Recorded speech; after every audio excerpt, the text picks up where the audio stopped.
Right then, this is a quick walk around video from a really lovely little MX-5. It's a 1.8 Sport Venture Edition, just 43,000 miles on the clock. Finished in this lovely dark blue, the light leather interior. Looks absolutely fantastic. The front of the car is really clean, lights and lenses are clear and intact there. No cracks or condensation. Bonnet, very, very clean indeed. They tend to be, given the angle of them. Still such a striking looking car they are. Near side, lovely and smooth in the panel work. I do apologise, a tiny bit of water. It's just one of those 4 seasons day today, so I'm trying to do this in between the showers. Come in the back, again, generally all very nice and clean and tidy. Twin exhausts, which always look good on the car. And then near side, again, very, very clean indeed. Fabulous looking car, it really is. I'm going to walk around again. I'm just going to pop the roof down so you can obviously see it with the car is at its best. So quickly just walk around the car again, roof down now, and as if by magic the sun comes out almost as if it's new, isn't it? It's just absolutely lovely. The lines look so good. Up or down the roof really suits these cars. Fell in a hole there, cracking me.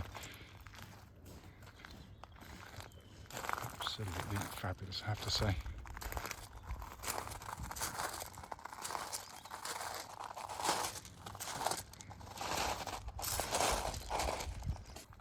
It's coming inside now. Again, it's been kept absolutely beautifully. Leatherwork on the seats in really, really fabulous condition. On the driver's side again, really clean. So I'm trying to get my shadow out of the way if I can possibly help it, but failing miserably. So the sun coming out is lovely, but not very good for videos, unfortunately. So inside the car now, engine's running as always, so the dash can be seen illuminated. So I've got the engine running to do that, so it might sound a bit noisier than normal. Sat nav you can see working exactly as intended there. The seats, it's just been kept absolutely beautifully. Come across the main dashboard binnacle, 43,696 miles recorded, and there are no warning lights on the dashboard at all. Finally, just to show you, owner's manual pack and lock and wheel nut key, all here and present with the car. Right then, this is a quick road test video, and this is for a Mazda MX-5. It's a 1.8 Sport Venture Edition. The car is registered CU14TXM and has a mileage of 43,696 recorded. The reason we do all of our videos, as I always say, especially this road test section, is to ensure that if anyone's online looking at any of our cars, they get to see the very car advertised actually in operation. The reason we feel that's important is because, unfortunately, like lots of people, we've been to see cars which have looked absolutely fine in photographs or description, but only to get there and find out there's an obvious fault that shows up when driving the car. So that's why we do it. We also do it, by the way, on these very quiet country roads in this beautiful part of Gloucestershire. This actually forms part of the road test route we take our customers on, and the hope is then it'll be representative of what you'd feel yourself should you be offered a test drive in the car. So coming to this particular example, being beautifully looked after. My memory's appalling, but I think it was no, it was full Mazda service history right up to service we've just done. I think they did 8 services, so it's been serviced on age rather than on mileage quite clearly. And it's immediately obvious when you drive the car. It drives absolutely beautifully. Engine starts instantly, settles to a smooth, even idle. There are absolutely no warning lights on the dashboard at all relating to the engine or any other part of the car. Temperature gauge running between a 3.5 and a half, which is exactly where it's meant to be on one of these cars as well. Fabulous engine. It's gutsy, it's energetic, it's keen to rev. When it does rev, when you put your foot down, you've got a lovely kind of induction noise, a bit of a kind of a throb. You know, clearly acoustically they've tuned it to be reminiscent of a sort of a 60s twin cam engine. You know, I'm not mentioning any names, Lotus of course. But that's the sound they've achieved, is what they've got, and it's lovely. It's a lovely unit. Engine then feeds through into the clutch and gearbox. Clutch in the car, absolutely perfect. Bike point's exactly where it's meant to be. And it's lovely and smooth in its travel as well. Gearbox is one of the best gearboxes you will ever get to use. It is fantastic. Short in throw, snappy in action, precise, accurate.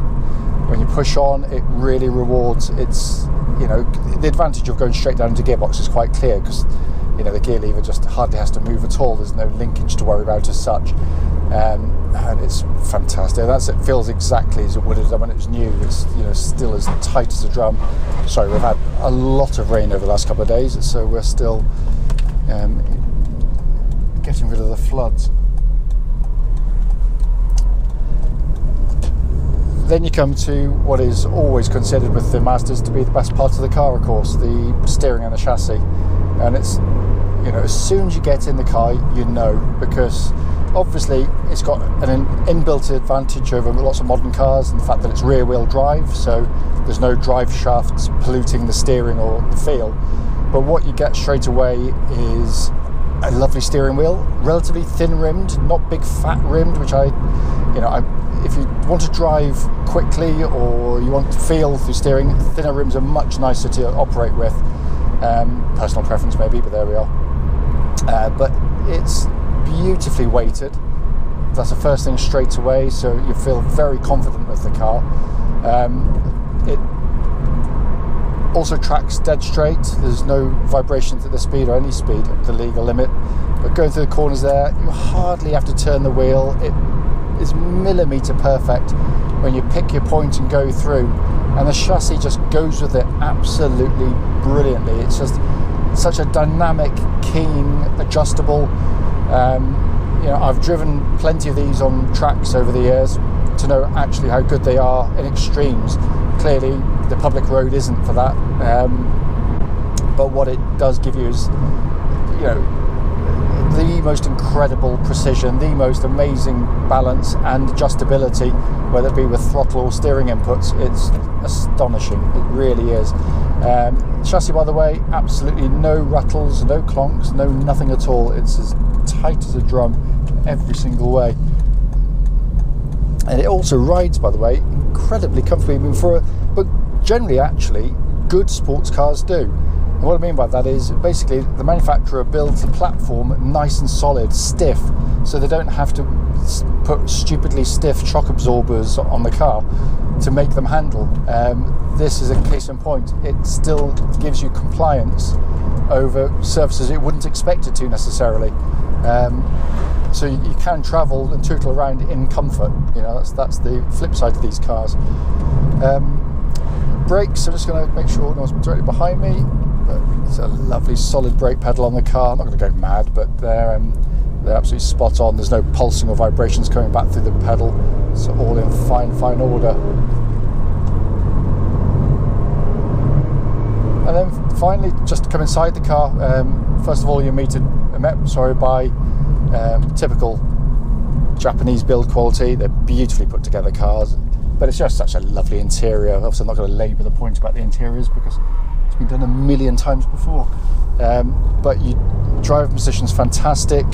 The layout is so simple, it's so easy to sort of get in and drive and use. Everything's working exactly as it should. Sat nav there. Air conditioning's pumping out lovely cold air. Heated seats work exactly as they should as well. And then you've got this lovely minimalist dash design in front. Just imparts the information you need, no more. There's no kind of, it's not overly done, especially, you know, as I say, compared to modern cars, which is too much going on. And it's in lovely condition in here. I mean, really well kept. As I said at the start of the video, it's only brief. It's only really to show the car operating. But you know, trust me, it drives astonishingly well. It's a lovely example of a genuine and true icon.